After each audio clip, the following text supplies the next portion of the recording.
Jake Mitchell wiped the sweat from his forehead as he finished collecting rock samples near his tent. The red sun of Redstone Mesa was setting behind the tall stone pillars that dotted the landscape. He had been living alone on this frontier planet for 3 months now, studying the strange plants and animals that called this harsh world home. His only company was Rusty, a brown donkey that had been specially changed by Earth scientists to survive on alien worlds. Rusty could go days without water, and his thick coat protected him from the planet's fierce sandstorms. Jake walked back to his small research tent that sat in a valley between 2 large mesas. The tent was his home, laboratory, and shelter all in one. Inside, he had his computer, food supplies, water recycler, and communication equipment. Outside, Rusty grazed on the tough grass that grew in patches around the camp. Jake had grown fond of the stubborn animal over the months. Rusty was more than just transportation across the dangerous mesa lands. He was Jake's friend and companion in this lonely place. As Jake prepared his simple dinner of heated rations, he heard a sound that made him freeze. It was the sound of someone coughing, weak and desperate. Jake grabbed his medical kit and a bottle of water, then stepped outside into the cool evening air. He called out into the gathering darkness but heard only the wind whistling through the stone formations. Then he saw movement near a cluster of red rocks about 50 yards from his tent. A figure was crawling slowly across the ground, leaving a trail in the sandy soil. Jake ran toward the person, his heart pounding. As he got closer, he could see it was a man with dark skin and long black hair tied back. The man wore clothes made from animal hides and had beautiful beadwork on his shirt. Jake recognized him as one of the Kiowa Apache people who lived on this world. The man looked up at Jake with eyes that were dim with exhaustion and pain. His lips were cracked and bleeding from thirst. Jake knelt beside him and lifted his head, pouring small amounts of water into his mouth. The man drank eagerly but weakly, his body shaking from dehydration. In broken English mixed with his native language, the man told Jake his name was Broken Arrow. He had been separated from his tribe 3 days ago during a terrible sandstorm. He had been walking ever since, trying to find his way back to his people, but had run out of water yesterday. Broken Arrow was dying, and they both knew it. Jake helped Broken Arrow back to his tent and laid him on his own sleeping mat. He gave him more water and some food, but the man was too weak to eat much. Jake checked Broken Arrow's temperature and pulse with his medical equipment. The readings were bad. Broken Arrow needed immediate medical care that Jake could not provide with his basic supplies. More importantly, he needed to get back to his tribe, but he was too weak to walk. Jake sat beside his tent that night, watching Broken Arrow sleep fitfully. The man muttered words in his own language, calling out what Jake guessed were the names of his family members. Jake thought about his options. His communication equipment could call for an emergency rescue, but it would take days for a ship to arrive from the nearest human colony. Broken Arrow did not have days. The only way to save Broken Arrow was to get him to his tribe quickly. Jake knew the general direction of the Apache settlement from his maps, but it was a 2-day journey across dangerous terrain. Broken Arrow could not walk that distance, and Jake could not carry him. There was only one solution, but it was one that Jake did not want to think about. Rusty was the only transportation they had. The donkey was strong enough to carry Broken Arrow and supplies for the journey. But if Jake gave Rusty to Broken Arrow, Jake would be left stranded at his camp with no way to travel across the mesa if an emergency happened. His research mission would be over. Worse, if something went wrong with his equipment, or if dangerous weather came, Jake would have no way to escape. Jake looked at Rusty standing near the tent, then at Broken Arrow lying unconscious on his sleeping mat. The choice was clear, even though it was hard. Jake spent the rest of the night preparing for Broken Arrow's journey. He packed water, food, and medical supplies in Rusty's saddlebags. He wrote down directions to the Apache settlement and drew a simple map. He also wrote a letter explaining what had happened in case Broken Arrow was found by someone else. When morning came, Broken Arrow was slightly stronger after a night of rest and water, but he was still very weak. Jake helped him outside and explained his plan. Broken Arrow's eyes filled with tears when he understood what Jake was doing. He tried to refuse, saying he could not take Jake's only means of transportation. But Jake was firm. He helped Broken Arrow onto Rusty's back and tied him securely so he would not fall off. Jake gave Broken Arrow final instructions and handed him the reins. As Rusty began walking toward the direction of the Apache settlement, Broken Arrow turned back to look at Jake. He raised his hand in a gesture of thanks and blessing, speaking words in his native language that Jake did not understand but felt in his heart. Jake watched until Rusty and his passenger disappeared behind a distant mesa. Then he walked back to his tent, alone for the first time in months. He had given up his companion, his transportation, and possibly his life to save a stranger. But as Jake sat outside his tent that evening, watching the red sun set over the empty valley, he felt no regret. He had done what was right, and that was enough. Jake did not know that his simple act of kindness had been witnessed by beings from beyond this world, or that his sacrifice would soon change everything.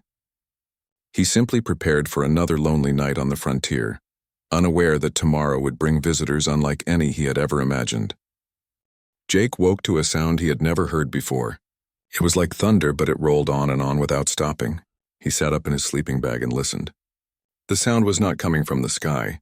It was coming from outside his tent, from the valley floor. Jake grabbed his clothes and dressed quickly, his heart beating fast with confusion and worry. He unzipped his tent flap and stepped outside into the morning light. What he saw made him stumble backward in shock. The entire valley in front of his tent was filled with riders on horses. But these were not ordinary horses or ordinary riders. The horses glowed with a pale blue light that seemed to come from within their bodies. Their manes and tails flowed like liquid starlight. The riders wore clothes from the old American West, complete with wide-brimmed hats, leather chaps, and gun belts. But like their horses, the riders seemed to be made of light and shadow rather than solid flesh. Jake counted at least 200 of these ghostly cowboys spread across the valley floor. They sat perfectly still on their glowing horses, all facing toward Jake's tent. The silence was complete except for the soft sound of wind blowing across the mesa. Jake rubbed his eyes, thinking he must be dreaming or hallucinating from the stress of being alone for so long. One of the riders near the front of the group urged his horse forward. As he approached Jake's tent, Jake could see him more clearly. The rider was tall and lean, with a weathered face and kind eyes. He wore a black hat and a long coat that moved in a wind Jake could not feel. A silver star was pinned to his chest, marking him as some kind of lawman. The rider stopped his horse 20 feet from Jake and touched the brim of his hat in greeting. When he spoke, his voice had an echo to it, as if it was coming from a great distance. "Morning, son. Name's Cole Hansen, Marshal of the Ghost Riders. We've come a long way to meet you." Jake's mouth was too dry to speak. He stared at the ghostly figure, trying to understand what was happening. This had to be a dream, but everything felt too real. He could smell the horses, hear the creaking of leather saddles, and feel the power that radiated from these strange beings. "I know this is confusing," Cole continued, his glowing horse taking a step closer. "You're probably wondering if you've lost your mind. Truth is, most folks can't see us at all. We exist between worlds, traveling through dimensions that normal people never know about. But sometimes, very rarely, we encounter someone who catches our attention." Jake finally found his voice. "What do you want with me?" "I'm just a scientist studying plants and rocks." Cole smiled, and Jake noticed that his teeth had the same pale glow as the rest of him. "You gave your donkey to that Apache fellow yesterday. Broken Arrow, I believe he called himself. You saved his life knowing it might cost you your own. That kind of selfless act sends ripples through the fabric of reality itself. We felt it clear across 3 dimensions. "I just helped someone who needed help," Jake said, still not believing what he was seeing. "Anyone would have done the same thing." Cole shook his head slowly. "No, son, they wouldn't have. We've been riding the spaces between worlds for longer than your civilization has existed. We've seen countless beings face that same choice, and most choose their own survival over a stranger's life. What you did yesterday was special. It was pure." The other ghost riders began to move their horses in a slow circle around the valley, never taking their eyes off Jake. The sound of hundreds of ghostly hooves on sand was like distant music. Jake felt power in the air around him, ancient and strong. "The Apache believe that every act of true kindness creates a debt that the universe must repay," Cole said. "They're right about that. Your selfless act has marked you as someone worthy of our attention. We are the Ghost Riders, guardians who test worthy souls across all dimensions. We seek champions who can stand against the darkness that threatens all worlds." Jake took a step backward. "I'm not a champion. I'm just a regular person who made a simple choice." "That's exactly what makes you special," Cole replied. "True heroes never think of themselves as heroes. They just do what needs to be done, no matter the cost to themselves." As Cole spoke, Jake noticed that the morning sun was rising higher, but it seemed to pass right through the Ghost Riders without casting shadows. These beings were not entirely part of his world. There are forces of evil moving through the galaxy, Cole continued. Ancient enemies that destroy entire civilizations for sport. They enslave whole species and turn planets into ash and bone. For eons, we have searched for champions who might stand against them. Yesterday, your simple act of giving up your donkey created a signal that reached across dimensional barriers. You have potential that even you don't understand. Jake looked out at the sea of ghostly riders surrounding him. Their horses pawed the ground with hooves that made no sound, and their eyes glowed with inner fire. Despite their fearsome appearance, Jake sensed no evil from them. Instead, he felt something like hope, as if these beings had been searching for something for a very long time and had finally found it. What happens now? Jake asked. Cole's horse took another step forward, bringing the ghostly marshal within arm's reach of Jake. Now you choose. We can offer you power beyond anything your kind has ever known, the ability to command the forces of nature, to travel between worlds, to stand against enemies that would destroy everything you hold dear. But first you must prove yourself worthy through trials that will test not just your courage, but your character. And if I refuse, then we ride on, and you continue your research here until your people come to collect you. You'll live a normal life and never see us again, but the darkness that's coming will find this world eventually, and when it does, there will be no one to stand against it. Jake looked around the valley at the incredible sight of the Ghost Riders. Part of him wanted to believe this was all a stress-induced hallucination, but deep in his heart he knew it was real. These beings had traveled impossible distances to find him because of one simple act of kindness. The responsibility was overwhelming, but Jake remembered Broken Arrow's grateful eyes as he rode away on Rusty. If Jake could help save not just one person but entire worlds, how could he refuse? What would these trials involve? Jake asked. Cole smiled again, and this time his whole form seemed to glow brighter. The first trial is already beginning. As Cole spoke about the first trial, the sky above them began to change. Dark clouds rolled in from the northern horizon with unnatural speed. The wind picked up, carrying with it the smell of dust and danger. Jake had lived on Redstone Mesa long enough to recognize the signs of a massive sandstorm approaching. The trial begins now, Cole said, his ghostly form flickering in the strange light of the approaching storm. 20 miles north of here lies the main settlement of the Kiowa Apache people. Broken Arrow made it home safely, thanks to your donkey and your kindness, but now his entire tribe faces destruction. Jake squinted toward the north where the storm clouds were building into a towering wall of wind and sand. He had never seen a storm this large on Redstone Mesa. The winds would be strong enough to tear apart buildings and bury anything in their path under tons of sand. This is no natural storm, Cole continued. It's been created by forces that want to test your resolve. The Apache settlement sits directly in the storm's path. They have perhaps 2 hours before it hits. Their homes will not survive winds of this strength. Jake felt his stomach drop. How many people live there? Over 200 souls, including children and elders. Broken Arrow's family among them. Jake looked at his tent where his communication equipment sat on a small table. He had an emergency beacon that could summon a rescue ship from the nearest human colony. If he activated it now, a ship could reach him before the storm hit. He could be safely off-planet within hours, away from the deadly weather that was approaching. You face a choice, Cole said, reading Jake's thoughts. You can save yourself, or you can risk everything to warn the Apache. But understand this. If you choose to help them, you will have to destroy your emergency beacon to prove your commitment. There can be no backup plan, no safety net. You must trust completely in your choice to help others. Jake stared at the approaching storm, his mind racing. The logical choice was clear. He was just one person. He could save himself and live to help others another day. But as he thought about Broken Arrow's grateful face and imagined 200 innocent people about to be caught in a storm they couldn't see coming, the choice became clear for a different reason. How do I warn them? Jake asked. Cole pointed to a magnificent ghostly horse that stood apart from the others. This horse was larger than the rest with a mane that flowed like silver fire. Starwalker there will carry you faster than any earthly mount. But the journey is dangerous. The storm will try to stop you, and if you're caught in it, both you and the horse will be destroyed. Jake walked to his tent and picked up the emergency beacon. It was a small device, no bigger than his hand, but it represented his only guaranteed way off this planet. He held it for a moment, feeling its weight. Then, without allowing himself to think about it further, he smashed it against a rock. The device broke into pieces, sparks flying from its broken circuits. "I'll warn them," Jake said simply. The Ghost Riders began to glow brighter, and Jake could hear what sounded like approval in the wind that swirled around them. Cole nodded with respect.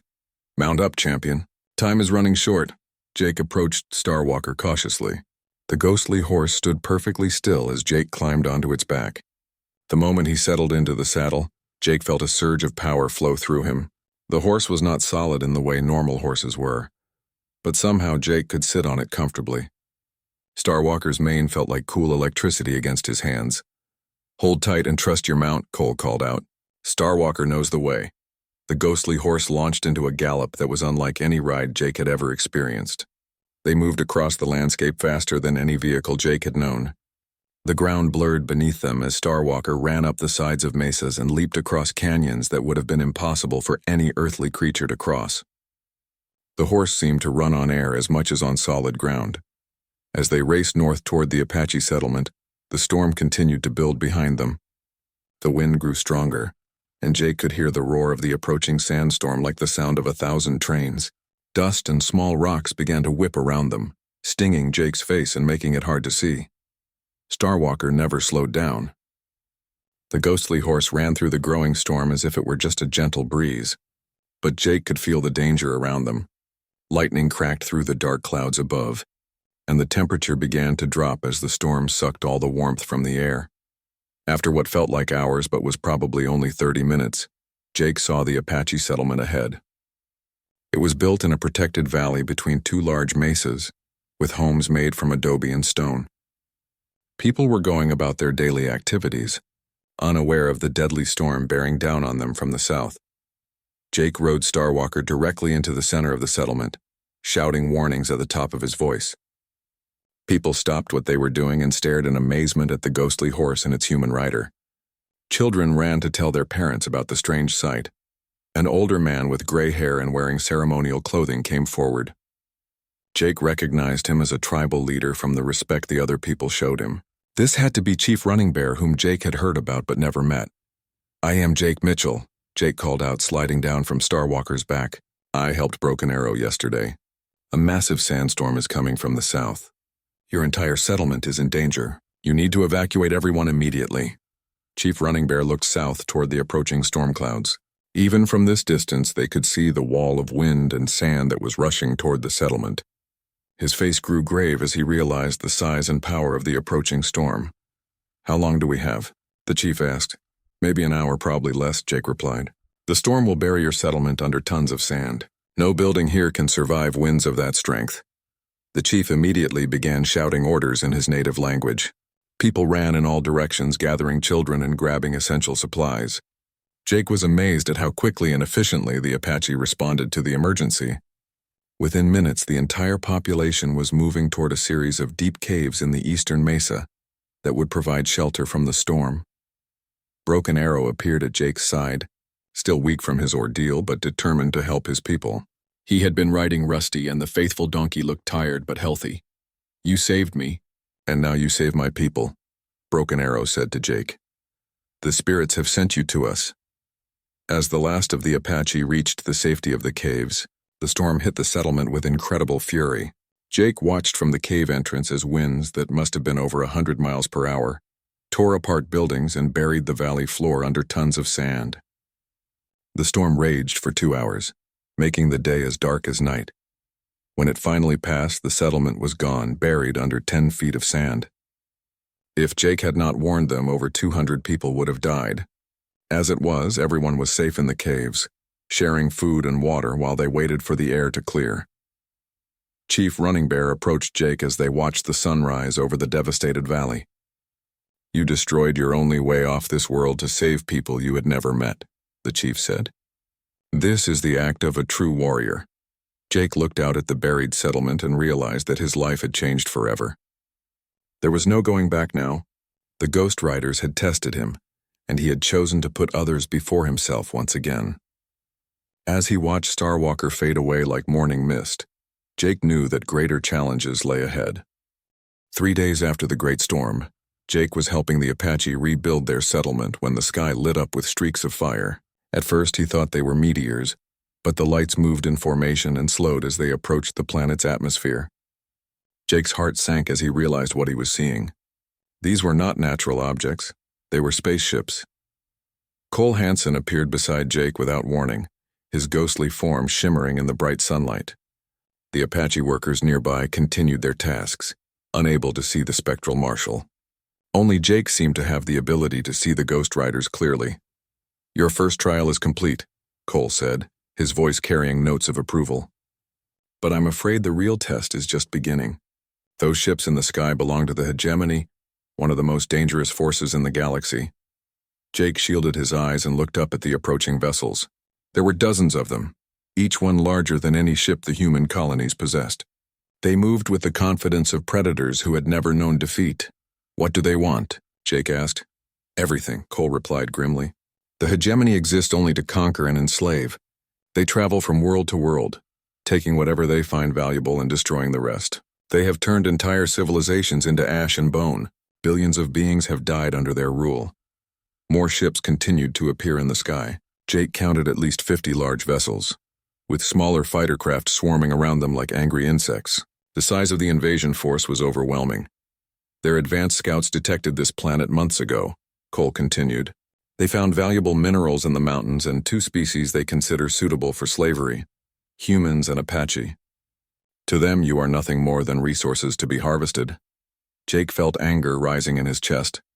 How many troops are in those ships? 500,000 soldiers trained from birth for conquest and slaughter.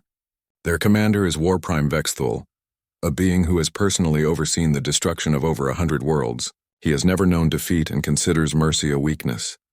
The Apache workers had stopped their tasks and were pointing at the sky. Even without understanding what the ships were, they could sense the threat they represented.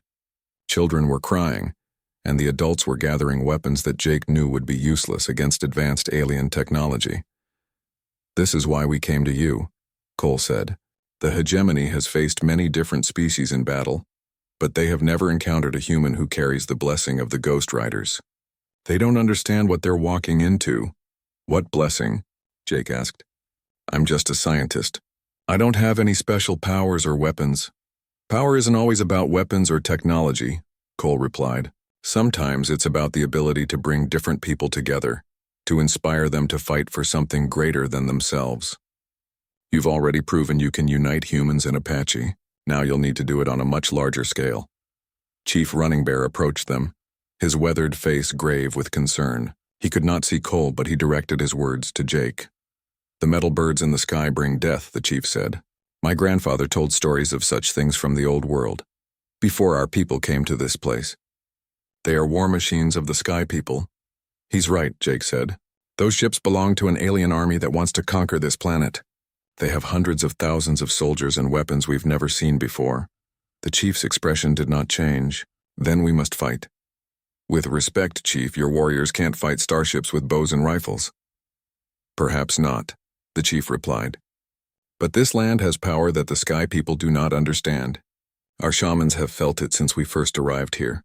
The earth itself is alive on this world, and it does not welcome invaders." Jake remembered his own research into the planet's unique geological properties. There were energy readings he had never been able to explain, patterns in the rock formations that seemed almost intentional. He had always assumed it was some kind of natural phenomenon, but what if the chief was right? What if Redstone Mesa was more than just a planet? The first of the hegemony ships began to land in the distance, choosing flat areas between the mesas for their landing sites. Each ship was enormous, easily a mile long and half a mile wide. Steam rose from their landing thrusters, and Jake could see ramps extending from their hulls. Soon, alien soldiers would begin pouring out of those ships. "The human colony is about 50 miles east of here," Jake said to Cole. "There are maybe 10,000 people there, with a small defense force. They don't stand a chance against an invasion this size." "That's where your second trial begins," Cole replied. "You must unite the human colonists with the Apache tribes. 2 different peoples who have barely spoken to each other must become one fighting force. It won't be easy. The humans see the Apache as primitive, while the Apache view the humans as destroyers of the natural world. How am I supposed to bring them together when there isn't time? By showing them what they have in common, Cole said. Both peoples love their children. Both want to protect their homes. Both value freedom above slavery. Fear of a common enemy can overcome old prejudices, but only if someone is brave enough to build the bridge between them. Jake looked at the growing number of hegemony ships in the sky. More were arriving every hour, blotting out the sun with their massive hulls. The invasion would begin soon, and when it did, both human and Apache settlements would be swept away unless they found a way to work together. Broken Arrow rode up on Rusty, his face set with determination despite his recent illness. I will carry messages between the settlements, he said to Jake. My people trust me, and I owe you my life. If you say we must unite with the Sky people from the Eastern Settlement, I will help convince the Tribal Council. Thank you, Jake said, but we'll need more than just agreement between leaders. We need the humans and Apache to actually fight side by side, to trust each other with their lives. Then we must show them how, Broken Arrow replied simply. As if summoned by their conversation, a new sound filled the air. It was the deep, rhythmic pounding of war drums, coming from the direction of the hegemony landing sites. The sound was designed to strike fear into the hearts of their enemies, and Jake had to admit it was working. The drum beats seemed to shake the very ground beneath their feet. Vexthal is announcing his presence, Cole said. He wants both human and Apache to know that their conqueror has arrived. Tomorrow his troops will begin their advance on both settlements. You have one night to build an alliance that can stand against an enemy, unlike any this world has ever seen. Jake looked around at the Apache settlement, where people were preparing for war with whatever weapons they possessed. In the distance, he could see smoke rising from the human colony, probably from emergency meetings and hasty preparations. Two peoples who had lived on the same world for years without truly knowing each other would now have to become brothers and sisters in arms, or they would all die as slaves. The second trial begins now, Cole said, and then he faded away like smoke, leaving Jake alone with the weight of an entire world on his shoulders. Jake rode Rusty through the night toward the human colony, his mind racing with plans and worries. Broken Arrow rode beside him on a horse borrowed from the tribal council, carrying messages from Chief Running Bear to the human leaders. The drum beats from the hegemony camps followed them across the mesa, a constant reminder of the enemy that would attack at dawn. The human colony of New Denver was built around a series of prefabricated buildings that had been dropped from orbit years ago. Unlike the Apache settlement that blended naturally with the landscape, New Denver looked like what it was, a piece of Earth transplanted to an alien world. Bright lights illuminated the settlement, and Jake could see people moving urgently between buildings as they prepared for the coming attack. Governor Lisa Barnes met them at the colony gates.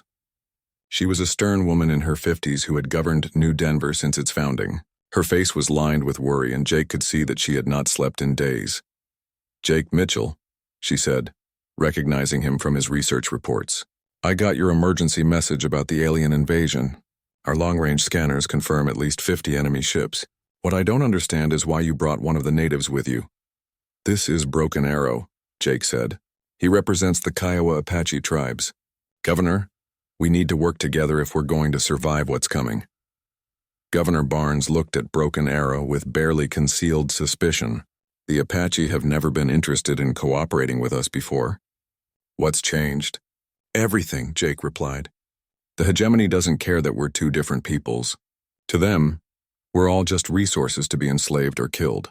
Our only chance is to combine our strengths, human technology with Apache knowledge of this world.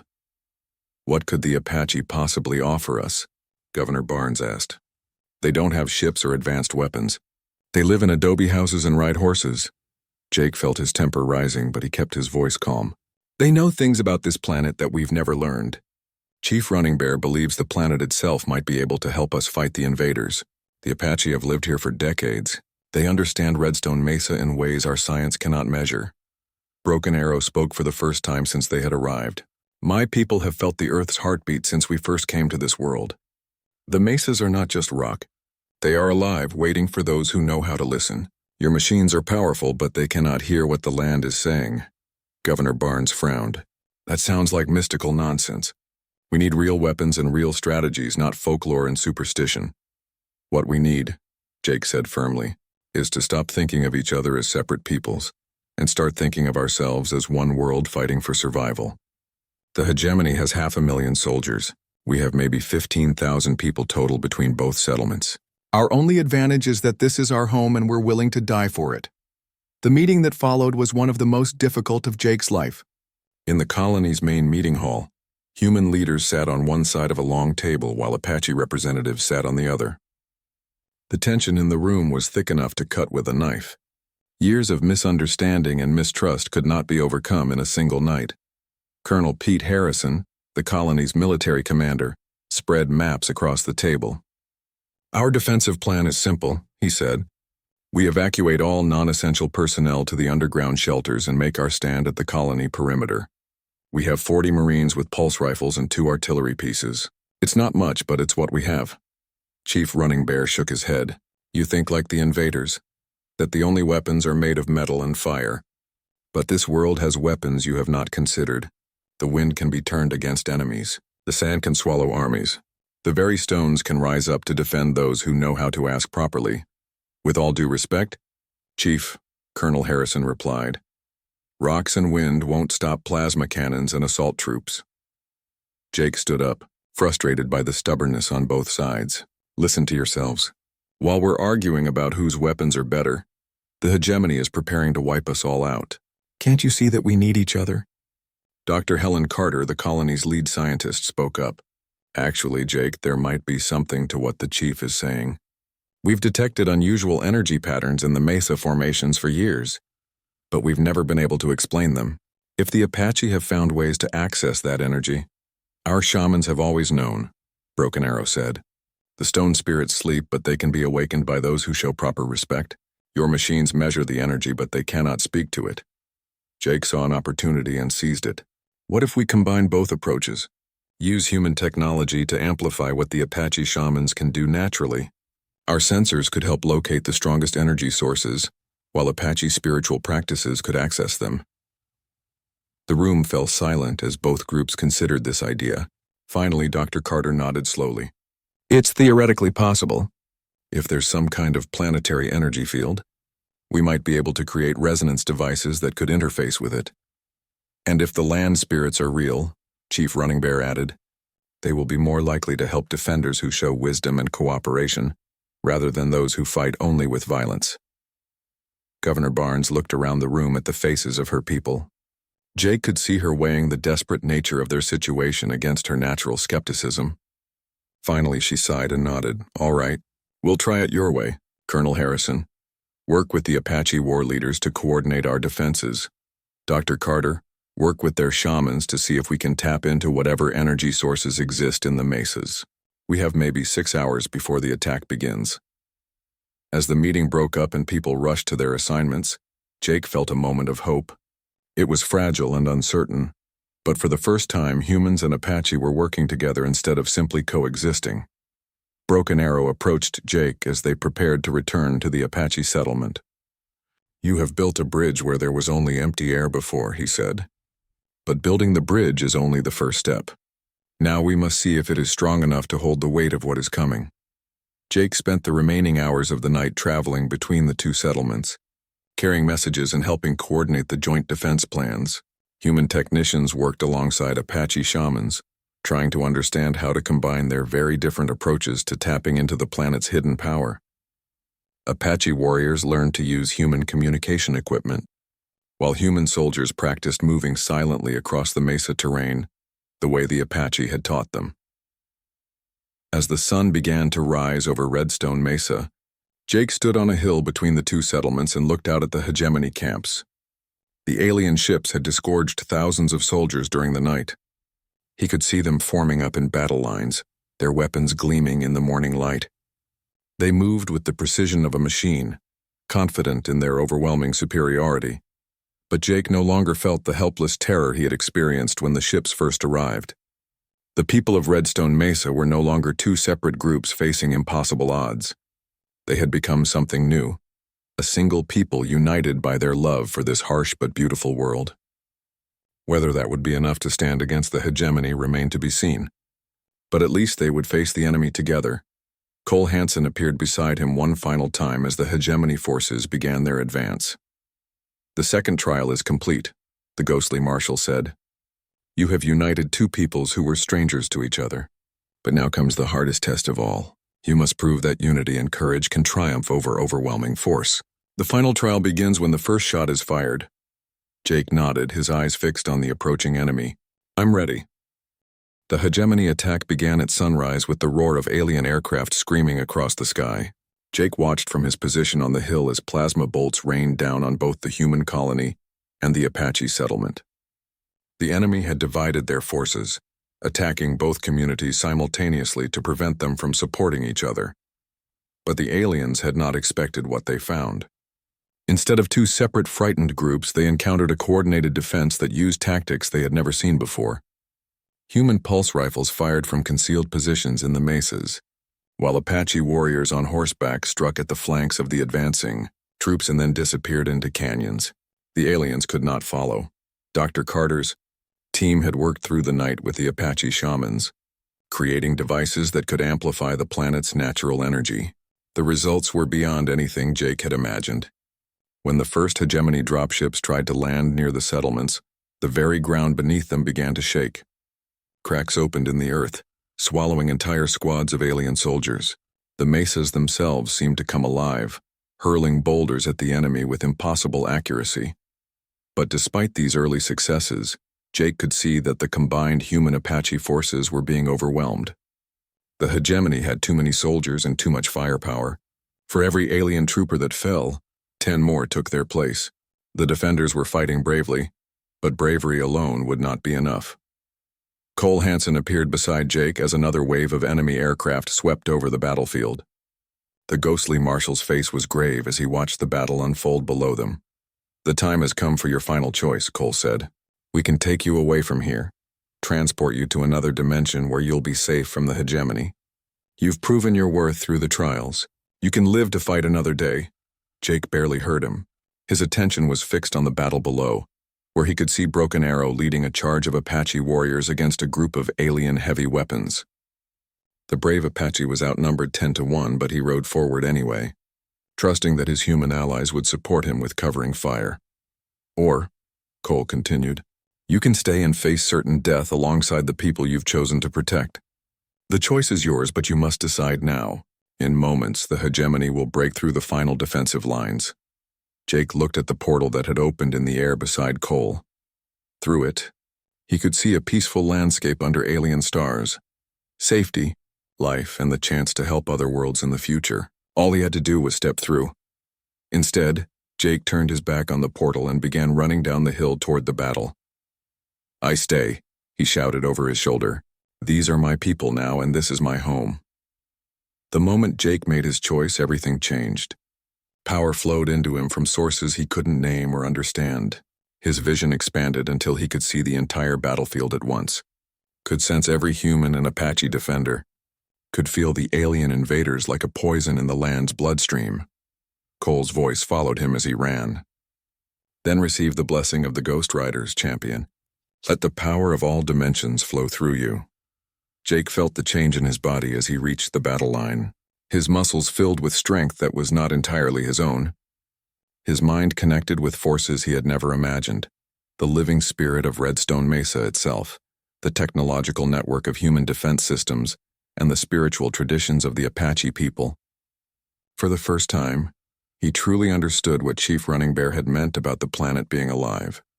The first alien soldier to face the transformed Jake fired a plasma bolt that should have cut him in half. Instead, Jake raised his hand and the bolt simply vanished, absorbed into a shield of pure energy that surrounded him. With his other hand, he reached out toward a nearby mesa and felt it respond to his will. The ancient stone formation shuddered and began to move, reshaping itself into a defensive wall that protected the human artillery position.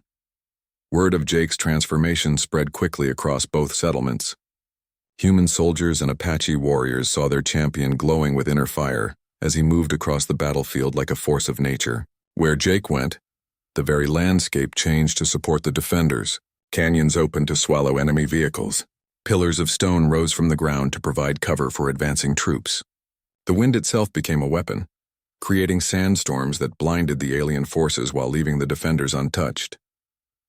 The Apache shamans recognized what was happening immediately. The Earth Spirit has chosen a champion, they told their warriors. Fight now with all your strength, for the land itself fights beside us. The human scientists were amazed by what their instruments were detecting. Jake's somehow become a focal point for the planet's energy field, Dr. Carter reported to Governor Barnes. He's channeling power levels that should be impossible for a human nervous system to handle. But Jake was no longer entirely human. The blessing of the Ghost Riders had transformed him into something new, a bridge between the physical and spiritual worlds, between technology and nature, between human determination and Apache wisdom.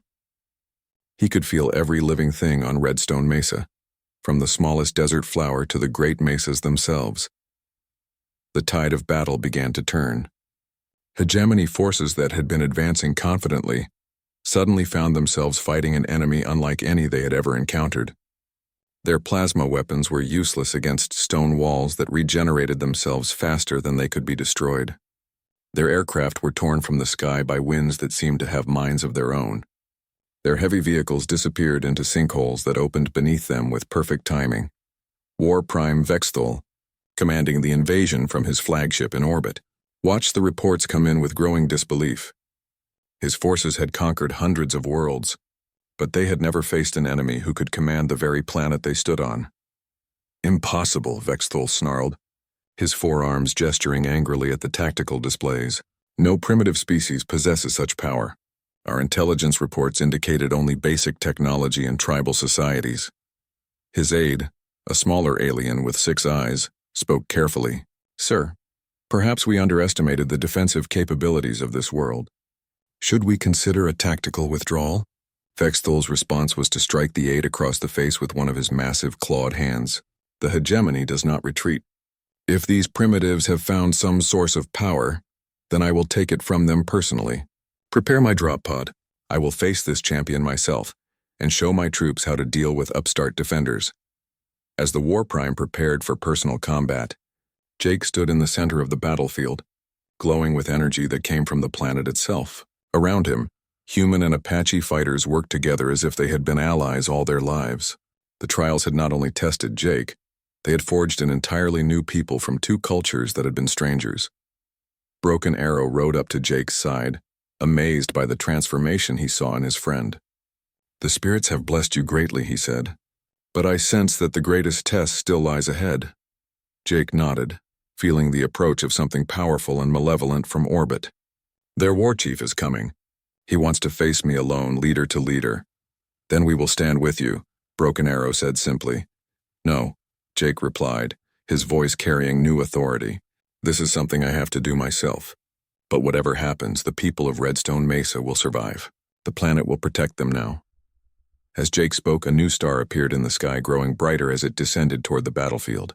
War Prime Vexthal was coming to settle this war personally, and Jake knew that everything would depend on the outcome of their confrontation. War Prime Vexthal's drop pod struck the center of the battlefield like a falling star, creating a crater 30 feet wide and sending shockwaves across the mesa.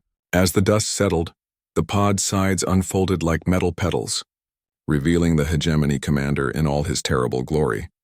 Vexthal stood nearly 9 feet tall, with 4 powerful arms ending in razor-sharp claws.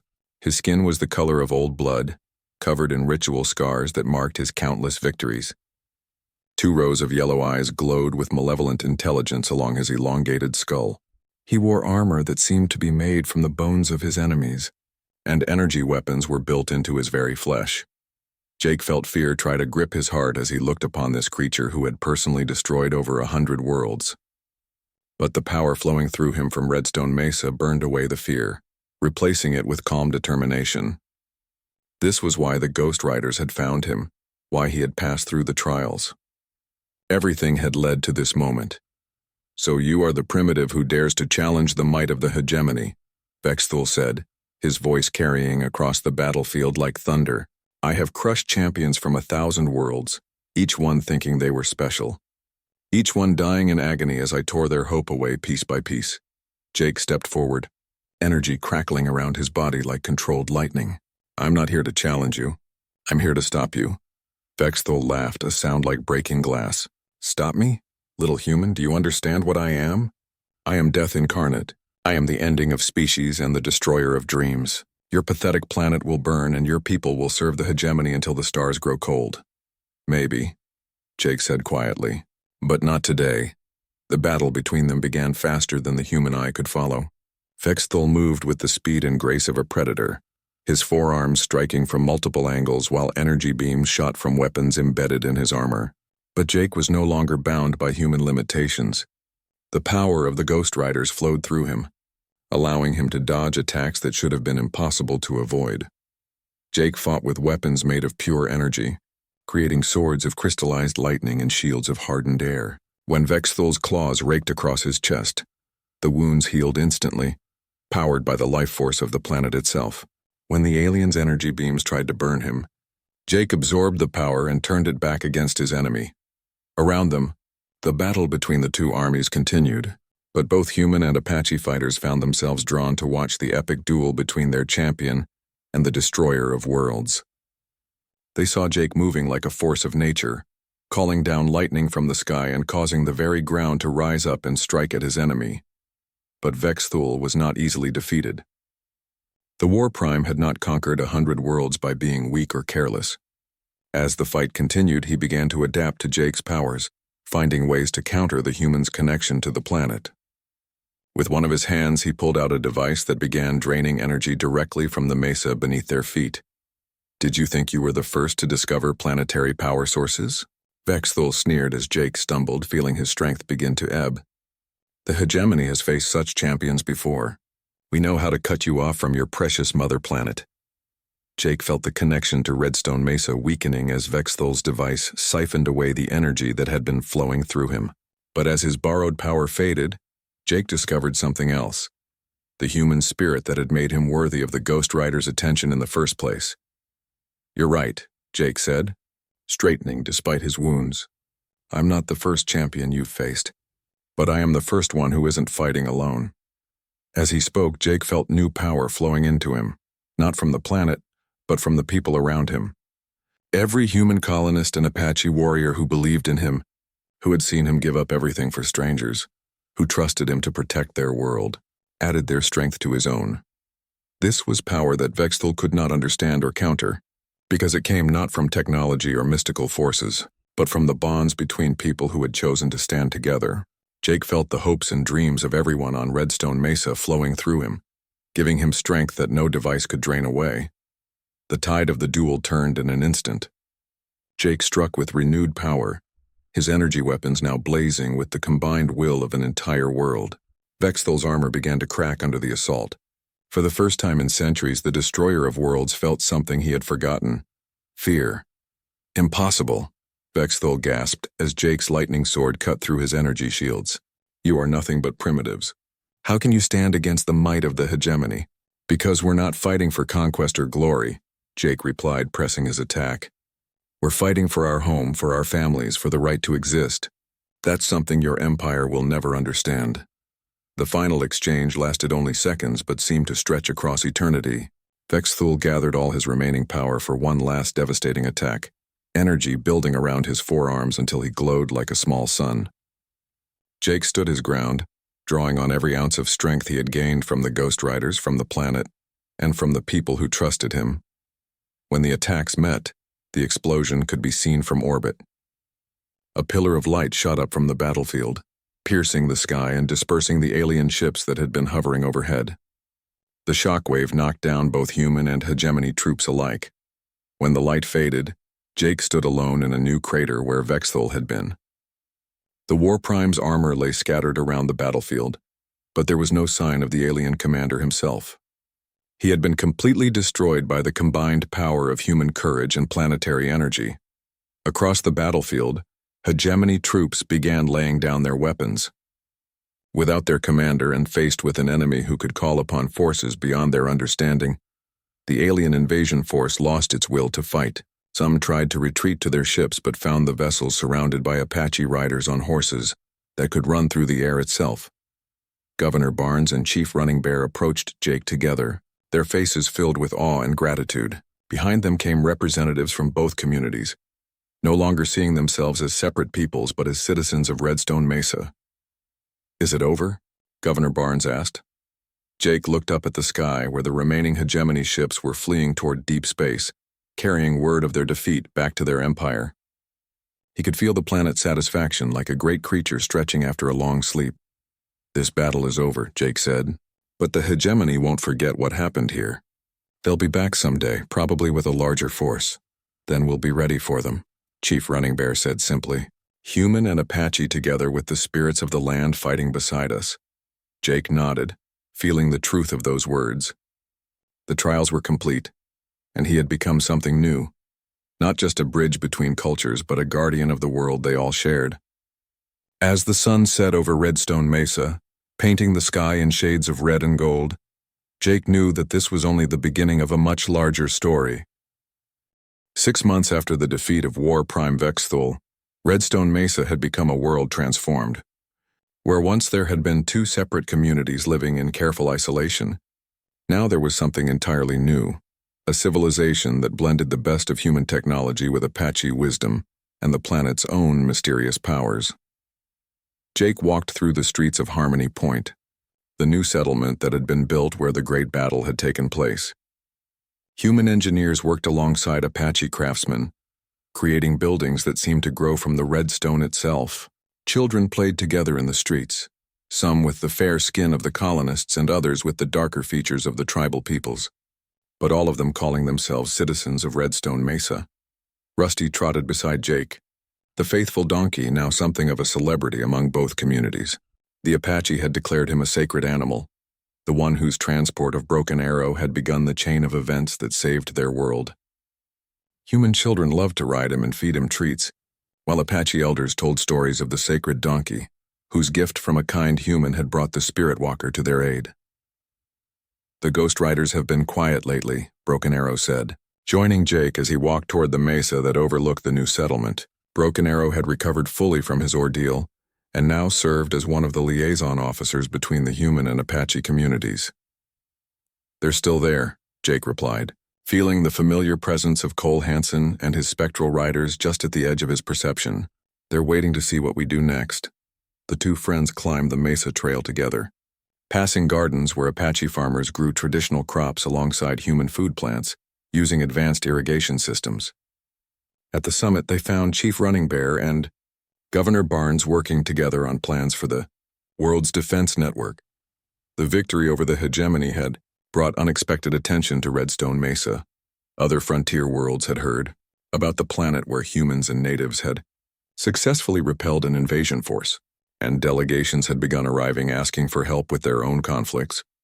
Jake had found himself in the strange position of being sought out as a military advisor and diplomat.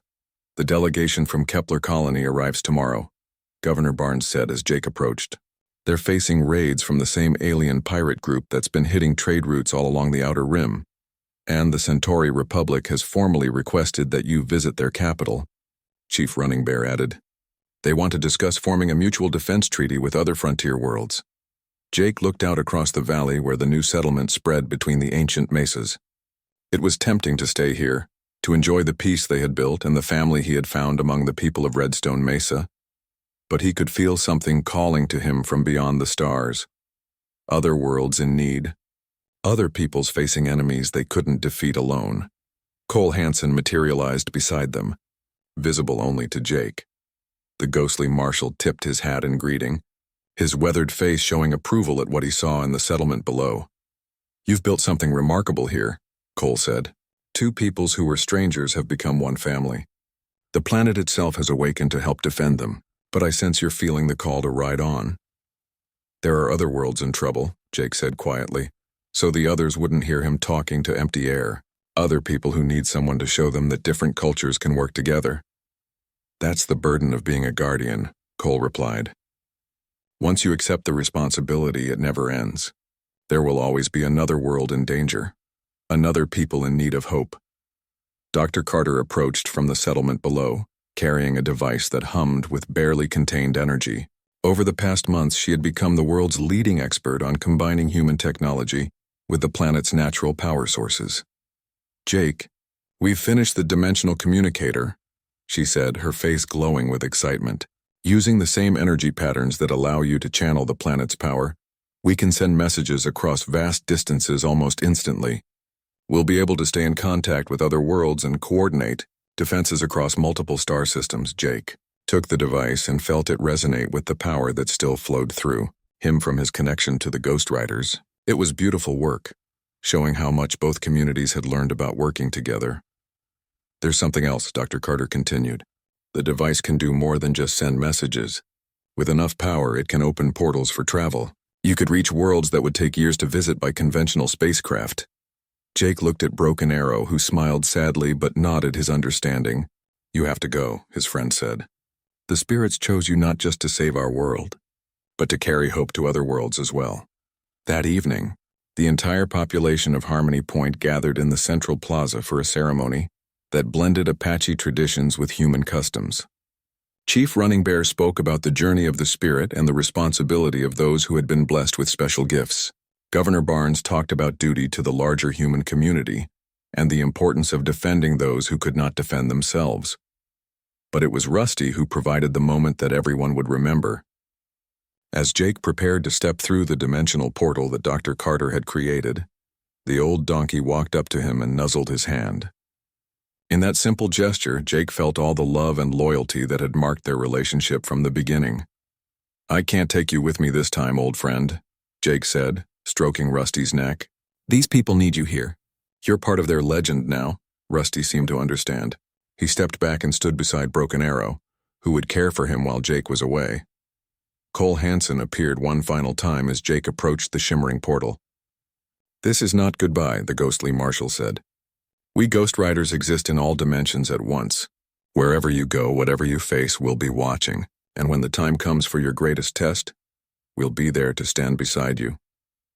Jake nodded and stepped toward the portal, but paused to look back at the community he was leaving behind.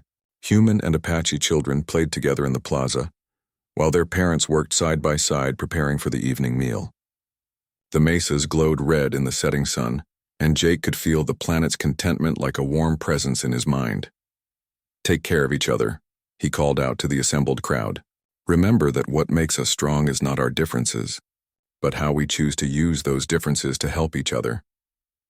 The portal closed behind Jake with a sound like distant thunder, leaving only a slight shimmer in the air to mark where it had been.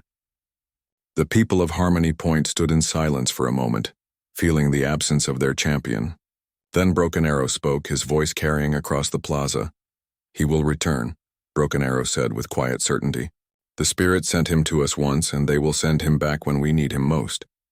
Until then, we must be worthy of the gift he gave us, the knowledge that different peoples can become one family when they choose love over fear. As the stars came out over Redstone Mesa, children gathered around the elders to hear the story that was already becoming legend. They told of the scientist who gave his only donkey to a lost Apache, and how that simple act of kindness had grown into something that saved an entire world. Far across the galaxy, Jake stepped out of another portal onto a world where two different species were preparing for war against each other, both unaware of the common enemy that threatened them both. He looked up at unfamiliar stars and felt the familiar presence of the Ghost Riders at the edge of his consciousness. Time to get to work, Jake said to himself, and began walking toward the lights of the nearest settlement, ready to build another bridge between strangers who needed to become friends.